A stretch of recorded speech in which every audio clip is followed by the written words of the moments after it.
role you play. I spend my day with the information. I spit it so my people have some inspiration.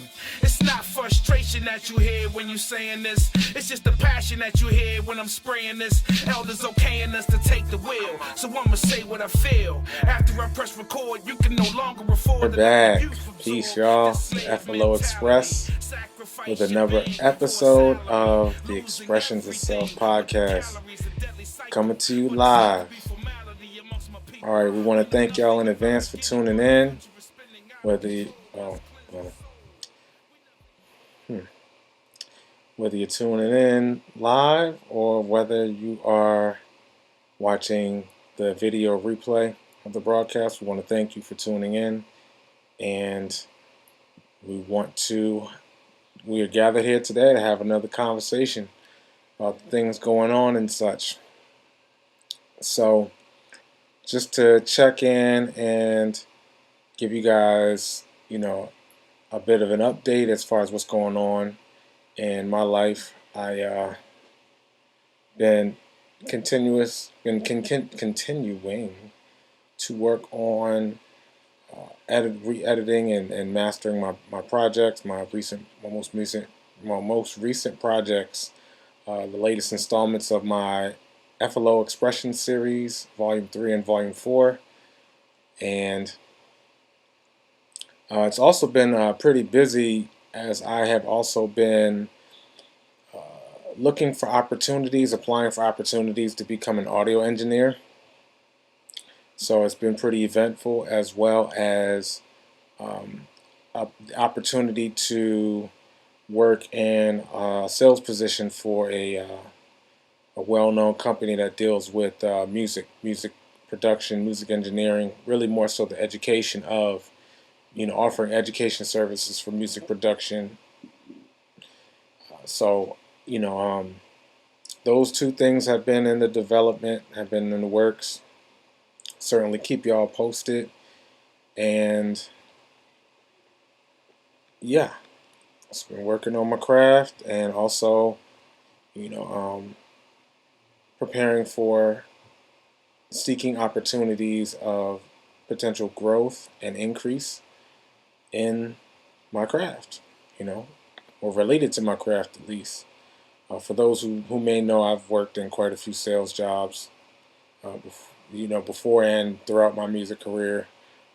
One thing I like about sales is the earning potential that you get, depending on what it is. If it's a good product, then typically sells itself, and you just have to know how to talk to people and listen to people, because that's also important.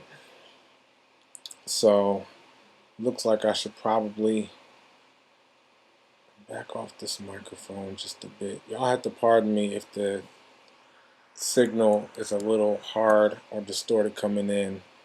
That's something that we plan on perfecting as things progress and grow and develop with our show. And we want to thank you again for your support, for your continued tuning in and attention and attentiveness, and your engagement, your participation. Tell a friend to tell a friend that we are here to be a source and a production of quality music, quality entertainment, quality conversation, intelligent conversation. Now, it doesn't mean that we ain't gonna have fun or we ain't gonna never have ratchet moments in what we do, but it's just to say that we come here with a purpose, with a certain intention, and with a certain vibration in mind, because we understand that out there there's all the other podcasts, TV shows, and movies. Not all of them, but a whole lot of them can give you, some goofy stuff, some ratchet.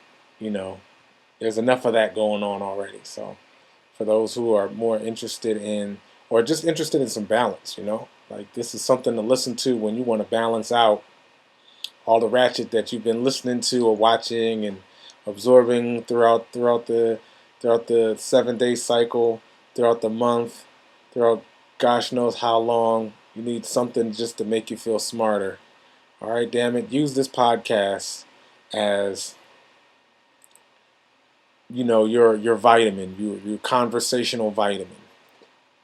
That's what we do out here. at Xpressionz itself. We like to give balance to the structure of things in society and the music world. So still working on the projects. You know what I'm saying? It's this, like I said, this week. Like I said, I was putting in applications. Really, I was putting in applications throughout the past couple strongs, and this strong was really busy as far as like setting up interviews and stuff like that, man. So, and also, brother, been getting back to the fitness, having a fitness regimen. I mean, well, I started implementing a fitness regimen even in my own space, before I could actually reach out to near a local fitness center. But now being able to get to a space where there's some equipment and some machines for me to tighten up on the physical fitness, it really has a way of getting my energy and my spirits going, the circulation going, testosterone flowing. I feel more empowered, more alert. You know what I'm saying? To be productive during the daytime and such. Throughout the day, should I say. It's been some purification going on from the inside out, and then just fortifying that with the fitness.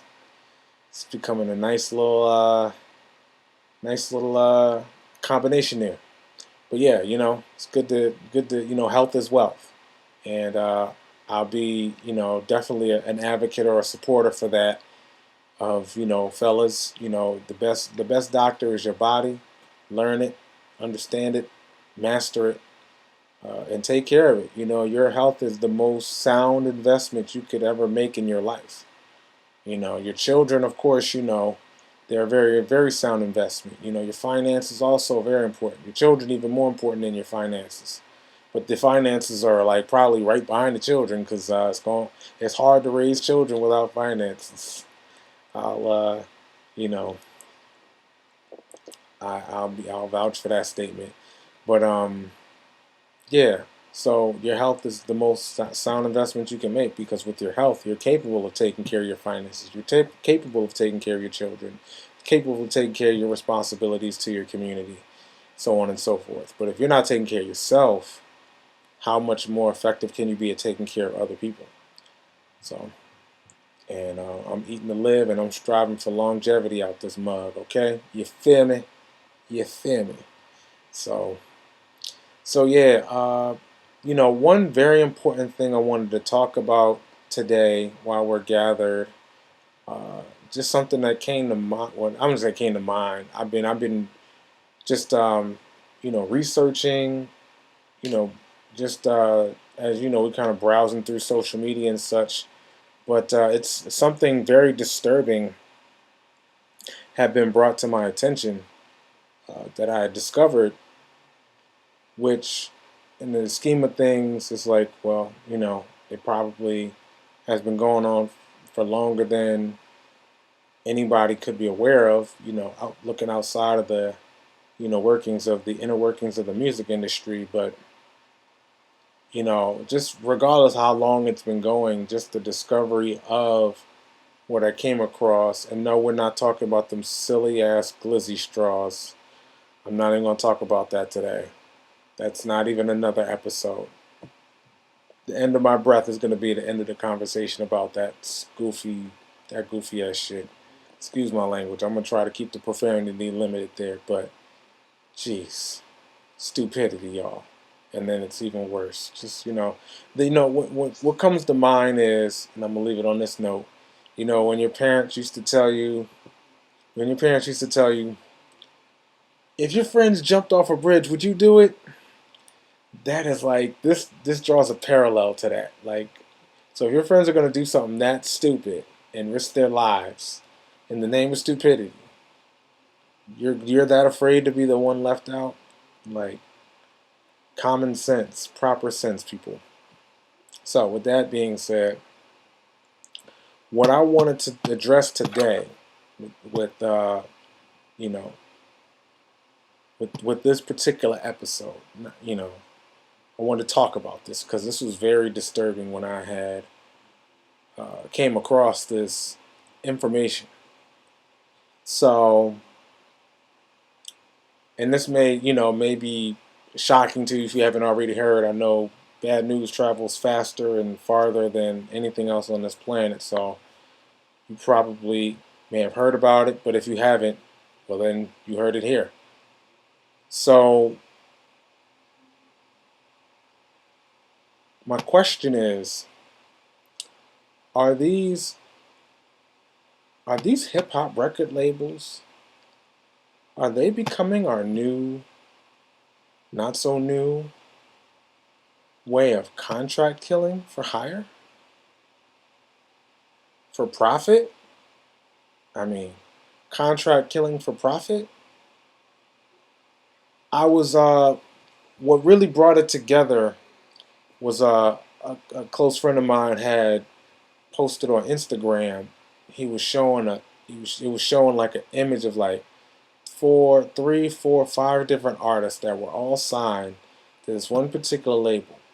And one thing they all had in common was that within the span of the past few years, each one of them had been murder victims, all signed under the same label, all under the last few years. You know what else they have in common?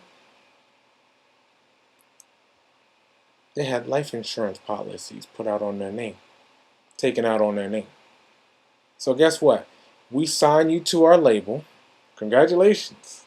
We let you raise your stock to a certain point, and then either if you feel like your stock isn't worth raising anymore, that it's on the process of declining, or if you choose to disobey the rank and order, the chain of command in our little arrangement or agreement, well, we have leverage. We have the leverage in the form of a life insurance policy. So not only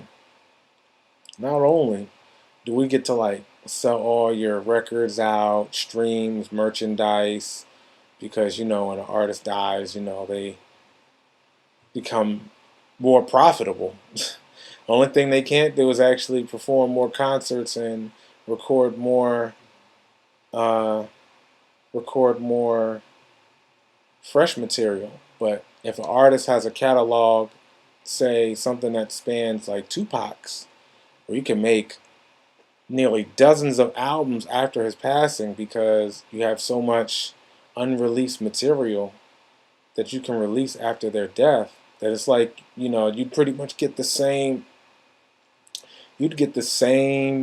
profitable value from their intellectual property than if they were still alive. And in fact, you get more because now they're not even there to negotiate. And because you have a life insurance policy out on them, you're protected. So it's like, even in case it don't pan out, you still get to walk away with, I don't know how many bands, you know what I'm saying? Because they probably paying like a couple $1,000s. I don't know how much they say, maybe like $1,000 a month for a premium that's worth a couple million. You pay in for like what, 5 years? That's like $60,000 invested in a life insurance policy that has a death benefit of $2 million. That's some pretty great math. On top of what you already made off of any albums they done released, merchandise sold, publishing, and then, oh my gosh, don't already own their masters. Like, y'all can't be greedy enough. You literally suck the life out of these artists while they're alive, and that's not enough. Once you've had your run with them, you kill them off and profit off their death too. That's the devil's work. That's some devil shit, right? That's satanic. That when you're signing, like, I mean, it gives whole new meaning to the term signing your life away. Literally new meaning to the word, to the phrase signing your life away when you sign with these record labels. And apparently what the labels are doing is legal. Like, I mean, sure, as long as there can't be any proven link, they're just saying, hey, artists die all the time. There's always a risk. They're going on tour, performing, heavy workloads, a lot of stress. being on the road, being on camera, a whole lot of scrutiny. Every move you make is heavily scrutinized and criticized. A lot of stress, drugs. You know what I'm saying? You know, a lot of famous artists that died from drug overdose, or that's what they reported. You know what I'm saying? So who's to say? You know, whether it's gun violence, whether it's drug overdose, whether it's police brutality, you know, plane crash, some type of tragedy, you know what I'm saying? There are actually plenty of logical reasons why a record label would get a life insurance policy. Now, I would think in the name of ethics and just, the right thing to do if you're going to take a life insurance policy out on your employees, that their family also has the opportunity to benefit, in such an untimely event. I'm not sure how these policies that these record labels take out. Oh, the name of the record label I meant to mention that had all these artists is Empire Records. So the young brother that just passed away recently, PNB Rock, rest in peace to him. Uh, Young Dolph, rest in peace to him. Another rapper named Mo, I think his name is Mo, M-O, and then the number 3 at the end of his name. Rest in peace to him. It was another artist that my brother had posted in the Instagram joint, but they was all signed to Empire Records, and I was like it's like, I know they're satanic. It's just, that's just another incredibly satanic genius move, because financially, like, their profit, they own the product, they own the right to profit off of it, primarily be the primary profiteer, and then they protect the profit that they own. They own the product, own the right to profit off it first, and then they protect those rights. They protect the investment itself, which is like, wow. So it would just be, really criminal at that point if the family doesn't even get the opportunity to benefit from that life insurance policy that was most likely set up. It was what is it? An engineered move for profit. And another way of protecting their interests, because again, if they doing some real wicked behind the scenes, behind the curtain type shit, if anybody found out about it and was able to get word out to the streets, don't sign with Empire Records because they doing all kind of sorcery, then off with his head we must go. And, well, it just happened by accident because some guy just randomly knew to go to a Roscoe's Chicken and Waffles some random Tuesday afternoon because $1 million rapper and his girlfriend was just so happened to be there for a robbery. So who knows what as far as everyone responsible for the deaths of these very untimely deaths of these young men, because you can say, hey, well, they're just rappers, or they're just entertainers, or they look like thugs, or they had a criminal background. They are fathers. Quite a few of them are fathers. They're definitely sons. Somebody's mother and somebody's father gave birth to that young man some 20, 30 years ago.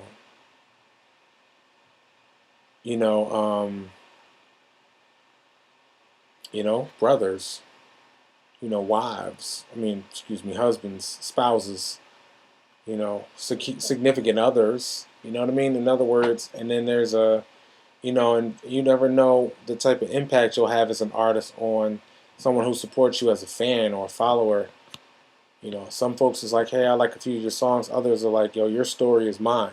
Your victories are mine. I'm living through you in your journey. It's not even just your music, but it's your journey that I'm drawn to, that gets me through mine. You know what I'm saying? So there's people like that that need that energy, that appreciate that energy, that these artists provide. They're also, like I said, not only are they providing for themselves and their families through their craft, but they're providing jobs.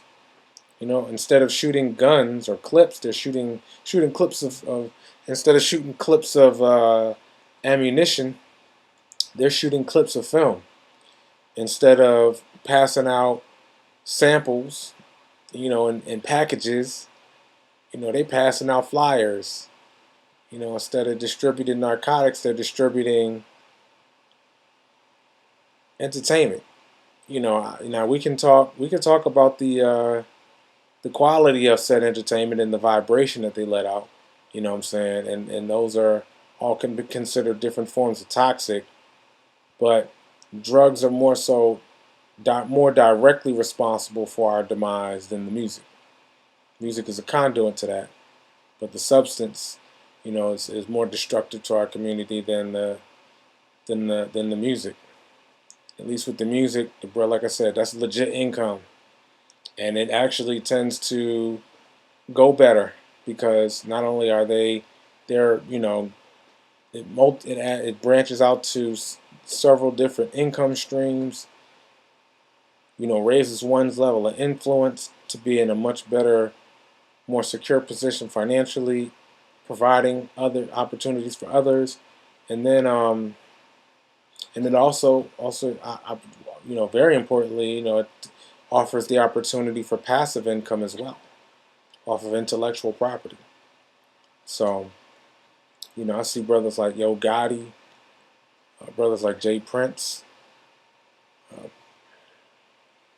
who else? Dame Dash. You know, Suge Knight, Master P. You know, these type of brothers. Really more so Jay Prince, Master P, um, um, and who was the brother name I just said? First one, Jay Prince, Master P, and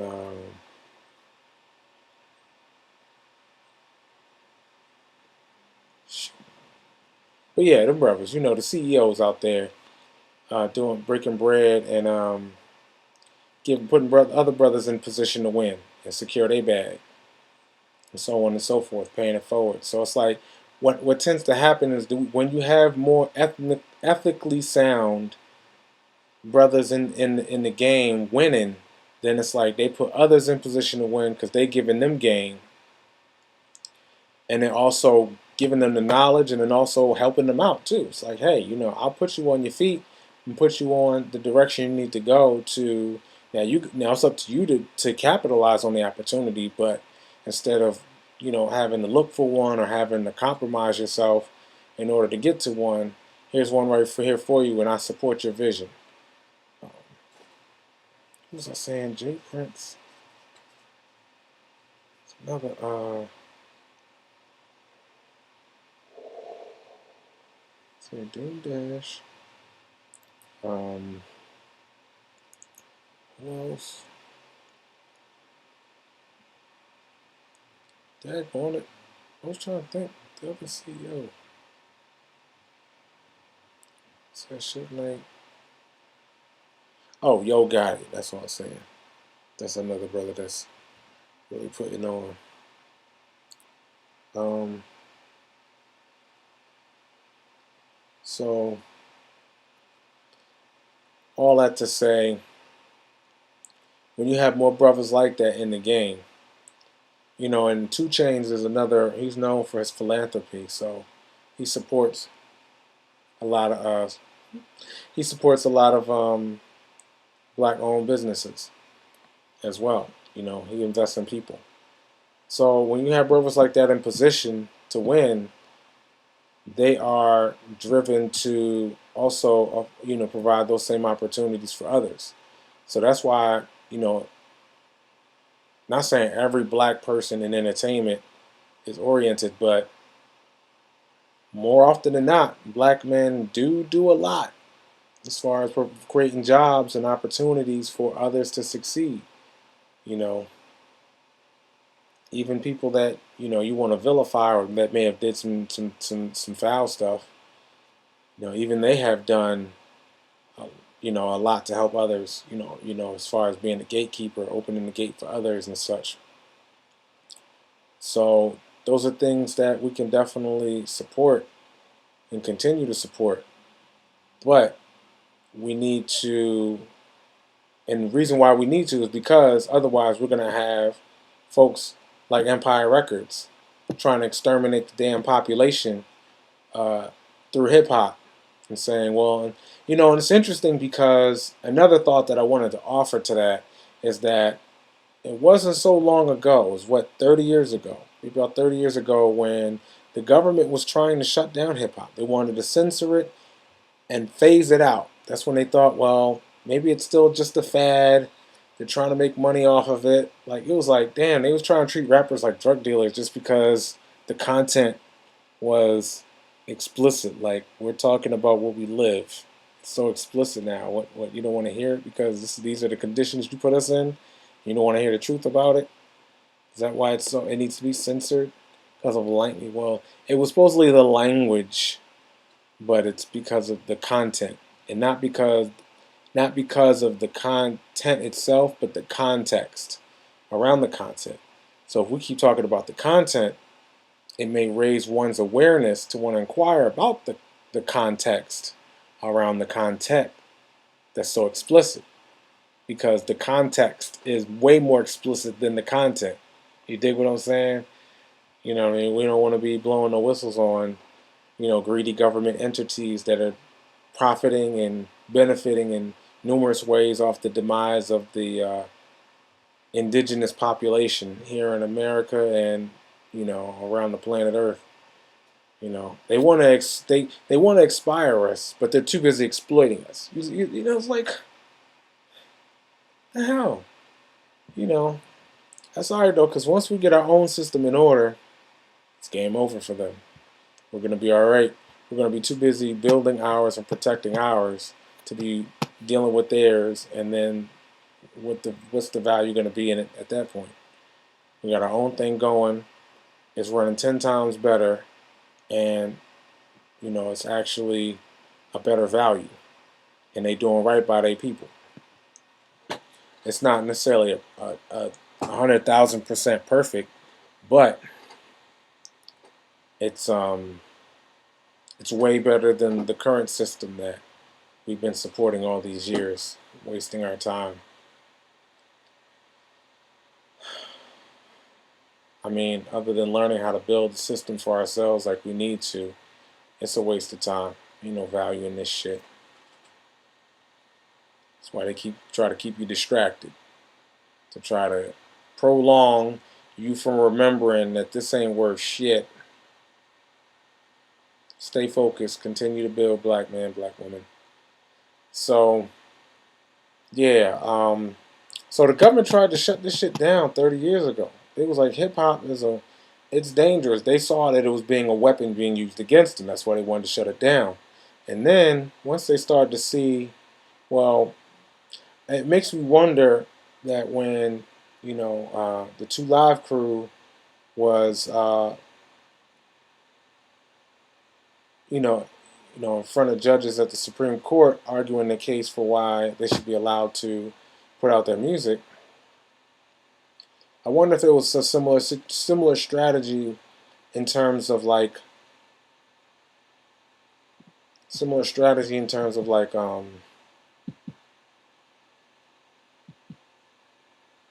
what they did with integration when Thurgood Marshall was going to the Supreme Court saying, well, it should not be constitutional for colored folk and white folk to be, not being able to share the same fountains, same bathroom facilities, buses, schools, neighborhoods, resources, blah, blah, blah.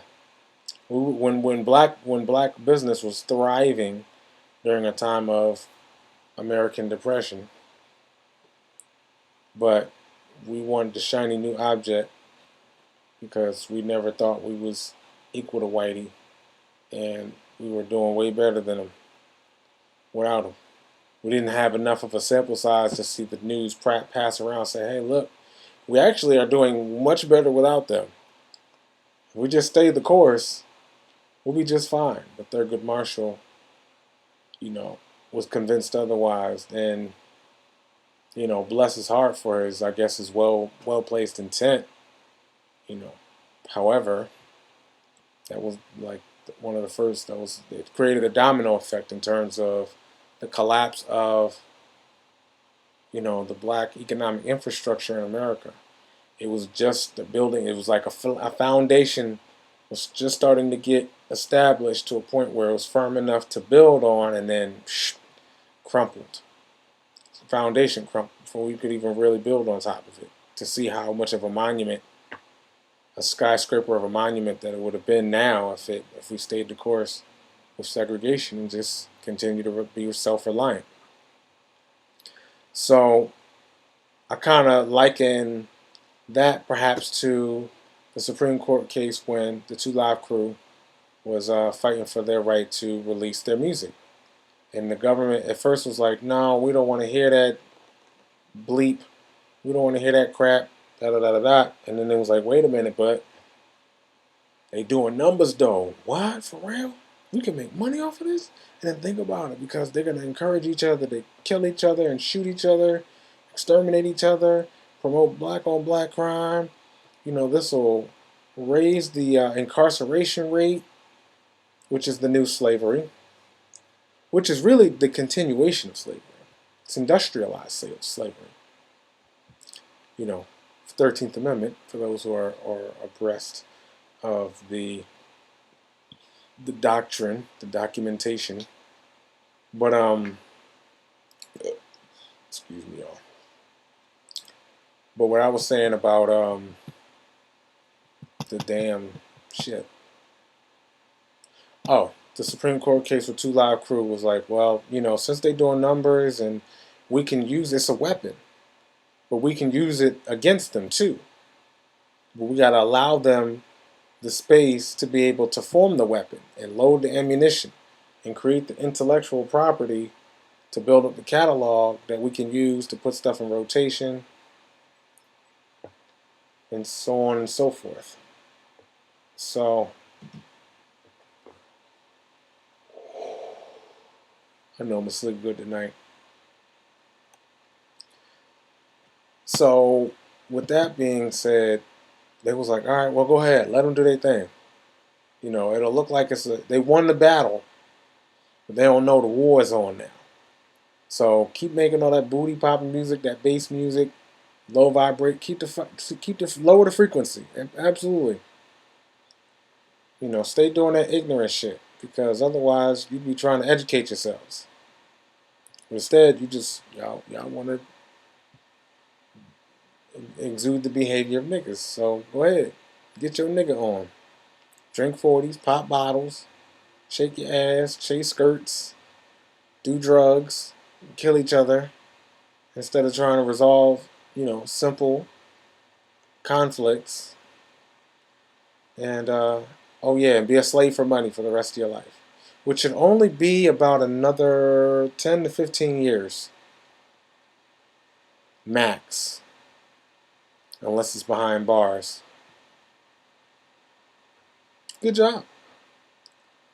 But so I mean, that could probably be another podcast episode about all the many ways in human history that white supremacy or the government has, weaponized hip hop or our cultural expression against us in a number of ways, while also commercially exploiting the shit out of it at the same time. Like it's the thing about it is, like, when you think about it, yeah, it's some fairly well thought out and like intelligent, crafty game that they've been running on us. the thing about it that I'm just like, see, this the issue for me is they've been doing it for so long. You know what I'm saying? Like if this was fresh, we just started to find out about this. You know, I mean, the whole life insurance thing, that was something that was news to me, relatively new news to me. But it could have been something they've been doing for decades. You know what I'm saying? You know, putting out life insurance policies, knowing that, you know, the music they want these artists to promote, you know, it advocates for short shelf life. The music and the lifestyle, short shelf life. Live now, die soon. Live fast, die fast. Like, don't you want to, you know, hey, you don't want to know what your grandchildren are going to look like? You don't want to be there to celebrate your child, you know, graduating high school, college, starting a business, creating a family of his own, watching your child become a parent. You know what I'm saying?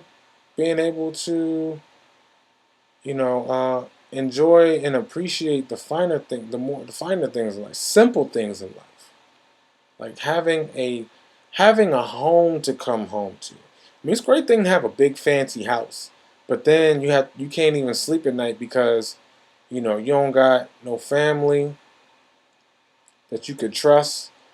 That you know what I'm saying, like or your family that you love and trust. You don't have access to them. They don't have access to you. So you live in this luxurious house, but you're the only one in it, and you have to always watch your back because you know, big house, big fancy house like that, folks are gonna wanna, they're gonna want that for themselves too. So you always have to protect yourselves at all times. You're around around security, strangers. Like, oh, I don't know these people like that. Kind of wish you just go back to your peoples and stuff. But I went off on a tangent. Hold on one sec. We're gonna take a quick water break.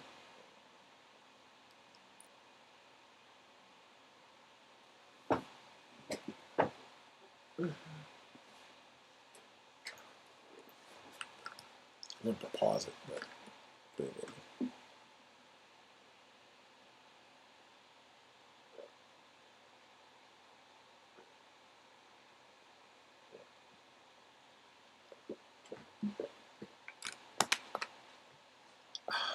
I was thirsty.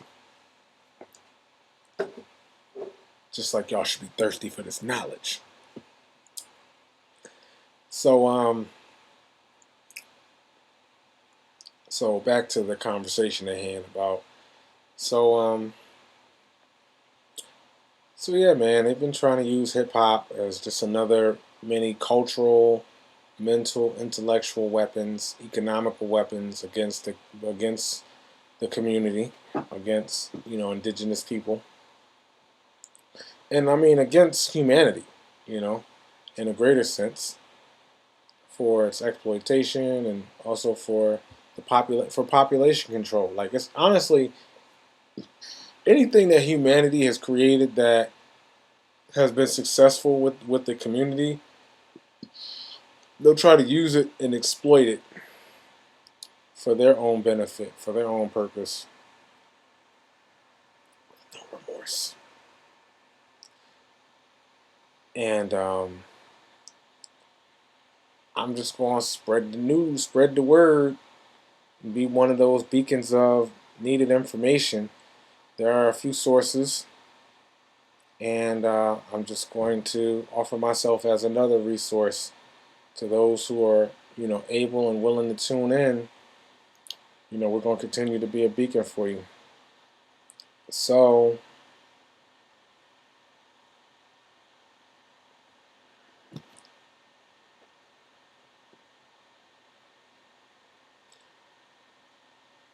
we want to thank y'all for your time today and for tuning in. My name again is the F.L.O Express, and you have just now enjoyed, watched, tuned in to. This is another episode of the Expressions of Self podcast. And stay tuned because we will be coming back with some more for you. Some more engaging conversation for you. We give thanks for your time today, and we say peace. We give love, show love, and Tubman City, stand up. Look, I didn't get into this to be redundant about our true history and how far we plummet. We in the 9th inning, and our existence is contingent on winning. Ancestral thoughts has my mind remembering. I have to stand with what I know, not what I believe. I won't corrupt the seeds. All these GMO MCs.